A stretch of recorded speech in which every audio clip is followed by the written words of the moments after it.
everyone. Thanks for joining us today. I'm Julie Skeen, and I'll be your moderator for this conversation. This is the third episode in our podcast series. If you've been with us before, you know we've been tackling this topic step by step. First, we talked about data governance, why AI needs clear rules and accountability.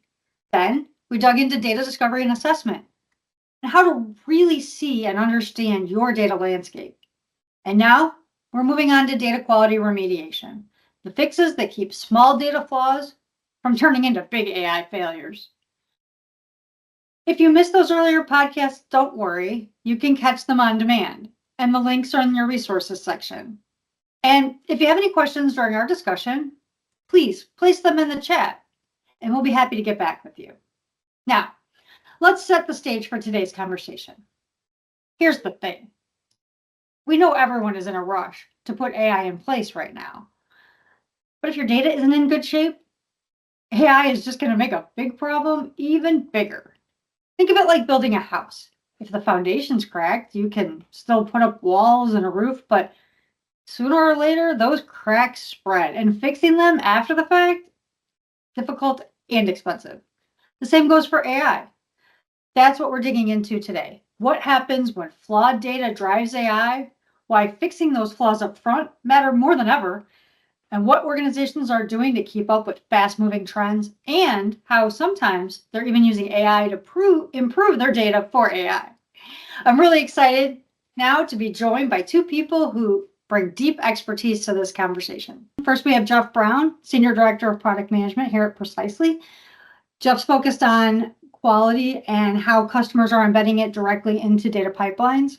And JD Donnelly, Senior Director of Professional Services in our Data Strategy and Consulting team, where he helps organizations connect strategy with data governance and quality to build a trusted foundation for AI. So welcome, you guys. Thanks for joining me. Thank you.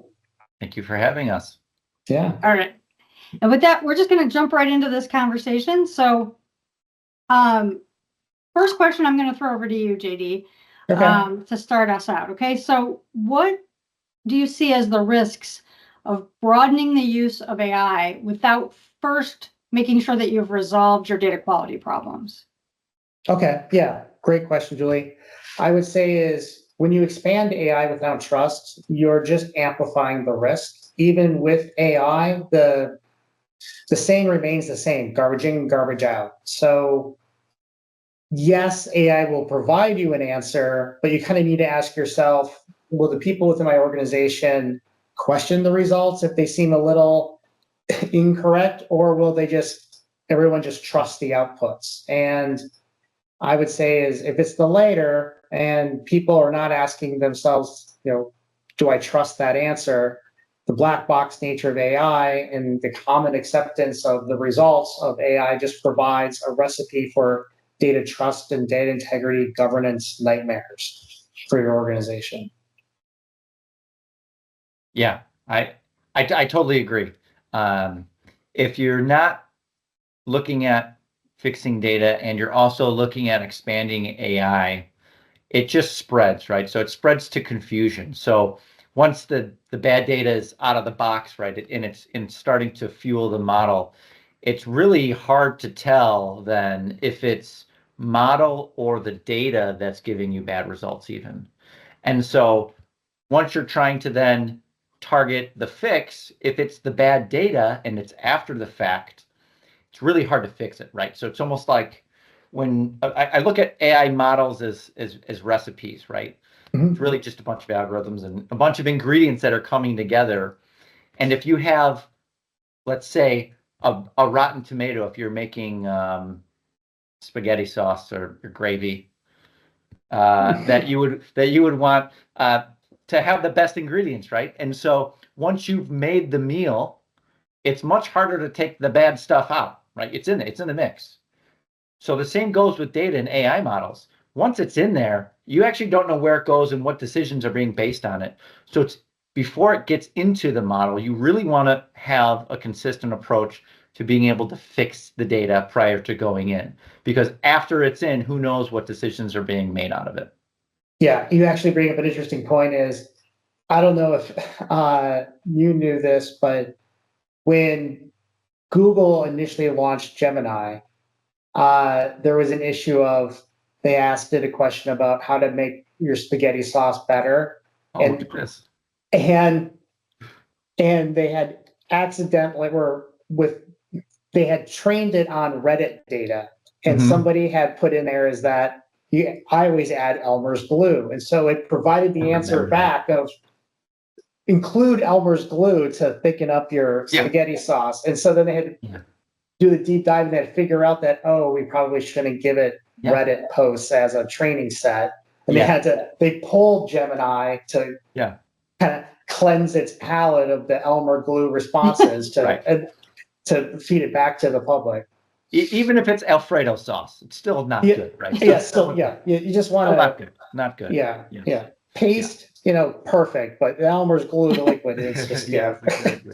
Yeah. Because And we don't that's endorse like- any Yeah. specific Yeah. ingredient. Please do not follow me for any cooking tips. You're not hallucinating. Yeah. Yep. So, so Jeff, building on what you said, you need to make sure that the data is good, but like I've heard some organizations say that they're just going to kind of clean as they go. Is that realistic, or is there something different about AI that also requires a different approach to how and when you remediate that data? So clean as you go is, again, an interesting approach because I do advocate for continuous cleaning, right? Continuously understanding the quality of your data, understanding what's wrong with it and how to make it better for the consumption. However, the clean as you go approach also tends to get lazy, right? And then you don't do the quality up front. And so what you really want is the highest quality of data for your consumption. So for whatever models you're doing, you want the highest quality of data. Now, clean as you go is good for some instances. So let's say you're doing like a marketing campaign, you might be able to miss a few emails here and there. But if you're doing a financial reporting type of analysis, you still need traceability, auditability, and you need high quality data. So relying on we'll fix the bad quality as we run into it is really kind of after the fact, as we talked about before. Clean as you go is a good process if you say anything that goes into this needs to be clean, but we're continuously monitoring the quality of the data and have controls and have remediation techniques up front to clean it, to know that the quality doesn't go down as you're feeding the models and feeding the decisions that are being built on those models as well.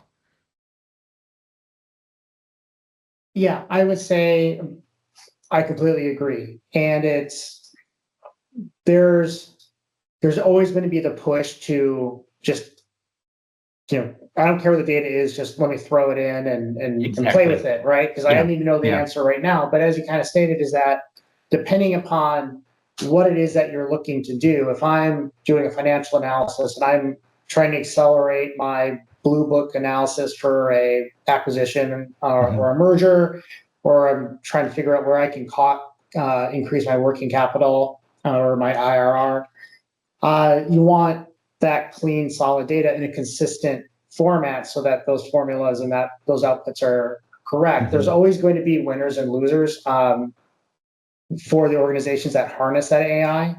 You want to be a winner, and being a winner, the key step is having that quality process, those operating models in place. And I would say at a bare minimum, it's surrounding your critical data elements or your CDEs that you at least know you have an anchor, and that those things are rock solid. And so that if there's any kind of gray, hazy areas around the analysis, that you know where that boundary is.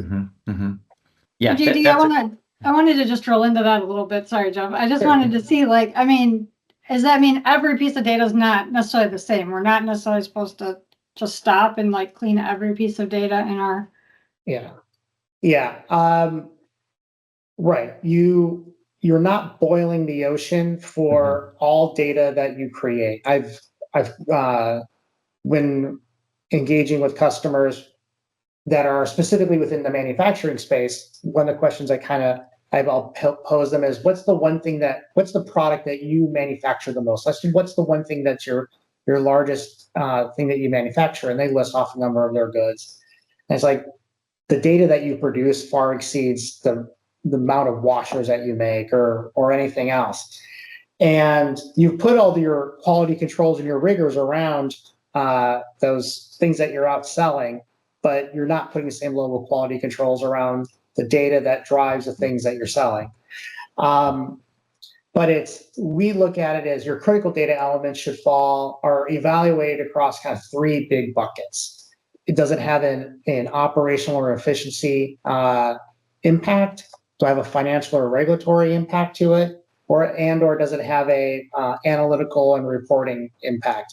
If that piece of data is a component of one of those three pillars or more, that drives that evaluation that it's a CDE or critical data element. And those are at the core of what you should be focusing on, and then develop your center of excellence around that, and then expand outward. Yeah, good point on the critical data elements.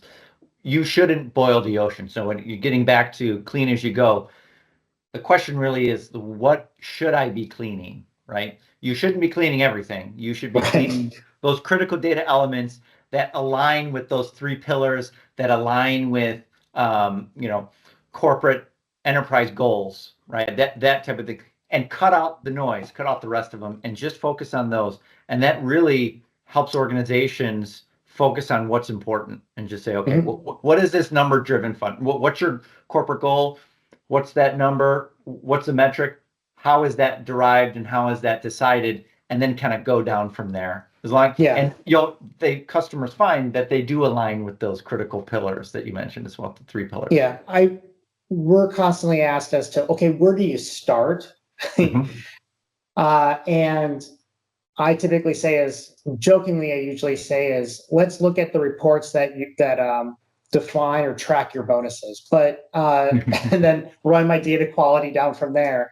But it's also, if you're looking at your reporting layer, your key operational and financial and forecasting reports is a combination of all of those to a certain extent, right? It may not be a complete holistic bucket, but it has representation across the board. And so you start from that top down, from that analytical layer, and you pull those threads and you look at, okay, where should I be governing it? What's my quality? Who owns it? And that's a way for you to start your data governance program. And it's also a very easy way for you to tie back value to the things that you're looking at on a daily basis. Yeah. Awesome. All right. Well, I'm going to switch gears on this a little bit now. Going to mix this up a little bit. So we're going to do a speed round. And in the speed round, I'm going to throw out a few statements you might hear in the market.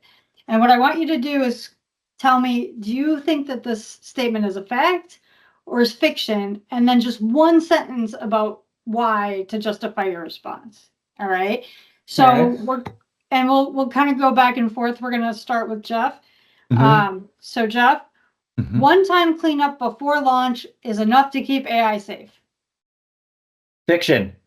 I think we just talked about that. Let's not have bad spaghetti in the mix. So you need to continuously clean, and you need to have those important steps in place to remediate the data and make it better. Absolutely. I would say you could call it a fact if your data never changes. So, and we know that that's not true. So definitely fiction. Yeah. All right. Whoever wants to go first, data quality won't matter in the future because of AI. You can go, JD. All right. Well, I would say it depends. Sure. If you're implying that AI will be able for you to make clean, trusted data universal, then sure, fact. But really, until then, we still need to care about it. So fiction. Yeah, same thing, fiction. Data quality will still matter in the future because of AI. On the previous podcast that I was on that Julie mentioned in the beginning of the series, one of the pieces that I took away with this is longer than a sentence, so it's not a speed round. Sorry. Companies will soon protect the data that has not been affected or changed by AI. So it will become this, it's not even like a golden record because that might be used differently, but it's just data that's not affected or has been changed by AI. And I think that will be very important because it helps identify some of the areas of poor data quality, right? If you've got a field that's got 99999 in it and it's like a birth date, well, that means wherever that entry of data is, the data entry point is, somebody's keying that in, and there's nothing stopping it up front. And what would AI do with that date? I don't know, right? So it's really trying to go back to the root cause analysis. You get to look at the bad data quality, and it happens for a reason. Mhm. Okay, Jeff, most AI failures will be tracked back to data quality, not flawed models. Um, fact, I think the models are only going to get smarter, but again, without the key ingredients, making the end dish better, then it is only going to get worse. I would probably lose my consulting card if I didn't say it depends at some point within this. But I'd say fact, garbage in, garbage out, bad data for training your models will lead to a flawed model. But I would also say fiction in the fact that you really kind of never underestimate humanity's ability to incorrectly understand the problem and to build a model that is solving the wrong problem. All right, JD. All right. Gen AI is accelerating investment in real-time data quality. Fact. I would say the faster you can have clean data, the faster that data can get is trusted. It can be pumped into AI agents to feed other agents or Gen AI. That value of that data begins to compound. Fact. I agree. Faster decisions, faster need for real-time data, which means faster need for real-time data remediation, better data quality, because decisions are only going to be made faster on Gen AI investments as well. Jeff, AI can self-heal bad data without any human intervention.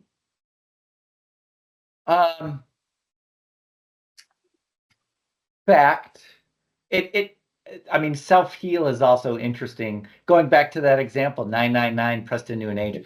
I mean, it can alter the value and maybe base some predictive value off of other attributes within that data set, but it will be the AI's opinion of what is the best value in that field, but something like that. So I think it can potentially self-heal, but again, at scale is where it will help, and you have to know what the end consumer of the data is, and are they okay with having AI altered data, financial records versus marketing. You spell my name wrong in a marketing campaign, it's going to mean a lot less if it's the wrong number in a financial report in a 10K. Yeah, in order for it to get to the point of self-healing, that requires humans to create the rules and to tell it what the data is and how it should function and what its intention is and what the correlating factors are. So back to birth dates, when I go to Whole Foods and I buy my bottle of wine, they just type and I do the age verification self-checkout, they just type all ones in. If it's going to figure that out, then it needs to know that, well, then in order for me to correct that, I look up at the Amazon account, I see that information within there, then I automatically push it back in and put the correct data. That could be done, but it's someone has to teach it that in order for it to self-heal. Mm-hmm. Mm-hmm. Okay, last one, and then we're going to move on. Jeff, fact or fiction? Fixing data quality slows down AI innovation. Sorry. But fiction, it's going. It's not going to slow down. No, I mean, fixing bad data quality is not going to slow the AI innovation down. I think what may happen is that it will slowly adapt to the type of quality of data and either be pickier or build out its own self-healing data. But it's not going to slow it down. Yeah, I'd say fiction as well. I mean, innovation doesn't collapse. Innovation does collapse if you start with flawed data. And so failing fast, which is a mantra that we like to use sometimes, is only possible if you're starting from a foundation that is solid. If you're starting from, back to your points earlier, Julie, is that if the foundation of my house is built on a swamp and it's constantly sinking, then I'm not able to really fail quickly and interpret those results of that failure to innovate and have a correct path forward. Mm-hmm. All right. Thanks, you guys. So we're actually already ready to get to our last question before we close. So looking ahead, what's the biggest change you expect in how organizations tackle data quality for AI in the next few years? JD, I'm going to come back to you first. Okay. I would say that, and we're starting to see it already for kind of now that we've entered Q4 and the topics of around, what does 2026 look like? I would say that AI readiness is becoming, and what does that mean for a company and for them to properly leverage their data within AI as being a board level metric. I see that companies will treat trust scores of their data and of the models themselves and as being part of those metrics. And additionally is that they're going to have to answer for that these things are satisfying any compliance and regulatory audits. So all of those kind of packaged together, I see as being some of the biggest challenges and changes that we expect in the immediate to near future. Thanks, Jeff. So what do I expect and how organizations are going to tackle DQ for AI in the next few years? I think I'm going to lean back on what I said before too, is that the sort of the untouched pure data that doesn't have AI fixes in it will become more valuable. It's everything today, but in the future, we're slowly in this transition period where here's untouched AI data and it's like slowly melting into AI altered data. But really we'll need to be able to have that traceability into if it has changed, what was changed, what was the model. And so the value of that untouched data will really become much higher. And they may use the quality of data that was fixed by AI for future downstream decisions, but that like pure input raw data really will be critical as we move forward and curating it and protecting it in the next few years. It's like a negative for a photo. Yes. And so, one of the examples I had is that you see AI impacting everything now, AI videos, AI sound bites. And so you don't know what is true. Right. But if you protect the data that say, no, that everything comes into this landing zone, let's say, and it's the bronze, silver, or gold type of approach. Well, this is what it looked like as it came in, and this is what came out. But this is the key right here is as it came into our systems, the raw data, this is what it looked like. And that will become more curated and needs to be more traceable in the future. Yeah, I agree. Great. Thanks, you guys. Well, love those perspectives. Thank you so much. We're actually at the end of our time now. So for the audience, again, just as a reminder, if you do have any questions or comments, please go ahead and put them in the chat and we will get back with you. Remember, the bottom line is AI is going to put a spotlight on your data, whether you're ready for it or not. But good news is you can get ready. So remember, first, remediation isn't a one-time cleanup. Like we said, second, don't try to fix everything at once, but focus on your critical data. And third, think of remediation as part of AI readiness. So, right, we know AI is exciting, but it's also going to shine that light. So we have dropped some resources in that section there. So feel free to take a look and let us know if there's anything else we can do for you. But again, big thanks today to JD and Jeff for sharing all their insights. I appreciate that. And for you, the audience, for spending your time with us. And thanks, and we hope to see you on the next episode. Bye, everyone. Thank you. Thank you.